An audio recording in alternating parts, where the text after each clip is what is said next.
If a masked man drags you into a van at midnight, how do you know it's ICE and not a criminal?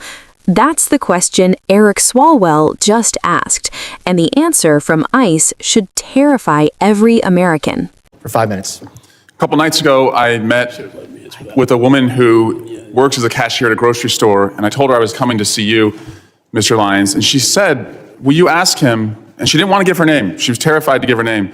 But she said, when I get off my shift around midnight and I walk through the parking lot to my car, she said, if somebody rolls up in an unidentified van and gets out wearing all black and their face is covered and they don't have any identification, and they ask me to get into the van, how do I know who they are?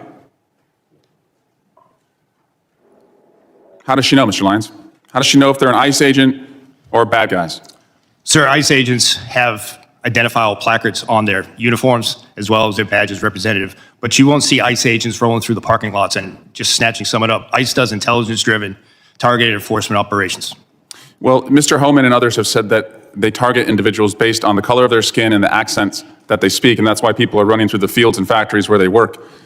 Director Lyons, last year you said in Phoenix at the Border Security Expo that you wanted to see a deportation process that was like, quote, Amazon Prime, but with human beings. Mr. Lyons, how many times has Amazon Prime shot a mom 3 times in the face? None, sir, but you're also... It's the square root of 0, that's right. Yes, sir. Yeah, but if we're going to go down that route of my comment, I did say that comment. However, that comment was taken out. If you go back and watch the video, I did say that we need to be more efficient when it comes to removing individuals from the United States, because ICE doesn't detain punitively. We detain to remove. I don't want to see people in custody. At the end of my statement was, and again, to your point, it was a industry day for AI and efficiencies, but I did say at the end of it, but we deal with human beings, so we can't be like them. And speaking That's of the key part that you're leaving out. Well, speaking of human beings, how many times has Amazon Prime shot a nurse 10 times in the back? None. How many times has Amazon Prime dragged a woman out of her car by her hair and then dragged her down the street? None. How many ICE agents have been fired for their conduct under your leadership? Sir, I can get you that data. I'll get that back to you. Is it more than one? I'm not going to speak about personnel actions, but I'll get you that data. Can you tell us if at least, God, I hope at least one person has been fired for their conduct since these operations have begun? Are you telling us you can't even say one person's been fired? Sir, I'm not going to talk about personnel actions, but we will get back to you. But 2 people have been killed so far, is that right? A nurse named Preddy and a mom named Good. 2 people have been killed so far. Yes, sir.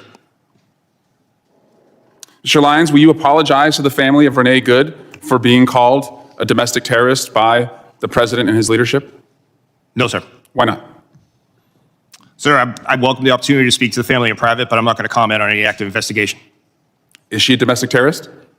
Sir, I'm not going to comment on the investigation, and the president and Secretary Noem are elected officials. That's their right to their comments, but as career law enforcement, we won't speak to any. Do you agree with their comments? Sir, I'm not going to go ahead and talk about any ongoing investigation.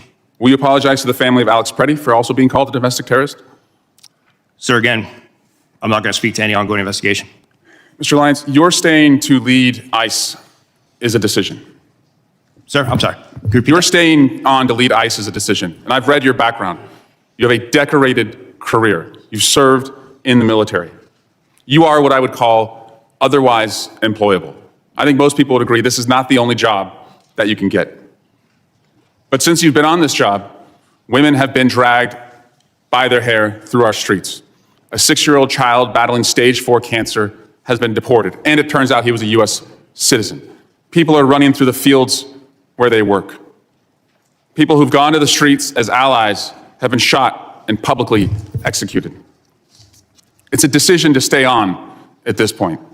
And considering your honorable service in the past and the dishonorable acts that those who have worked for you have conducted, and the disgraceful statements that the leadership above you have said, you now have a decision.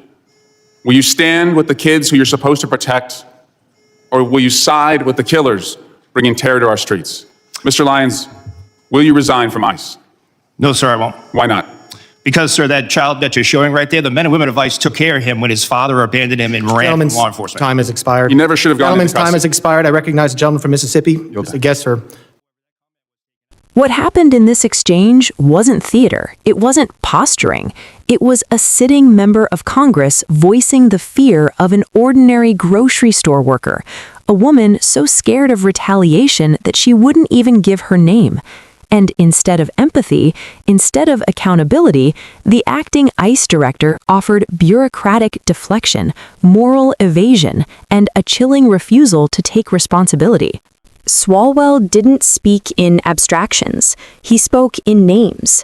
Renee Good, Alex Prey, a mother, a nurse. Americans killed during ICE operations while leadership hides behind phrases like ongoing investigation. When asked directly whether he would apologize to grieving families after the president and Kristi Noem labeled their loved ones domestic terrorists, the answer was a flat no.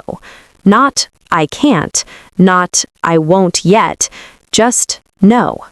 That single word says everything about the culture at the top of U.S. immigration and customs enforcement right now. This wasn't about policy disagreements. It was about basic human accountability. Swalwell forced the comparison everyone is already making in their heads. Efficiency without humanity becomes brutality. When enforcement starts to resemble anonymous vans, masked agents, and families left without answers, the line between law enforcement and terror collapses.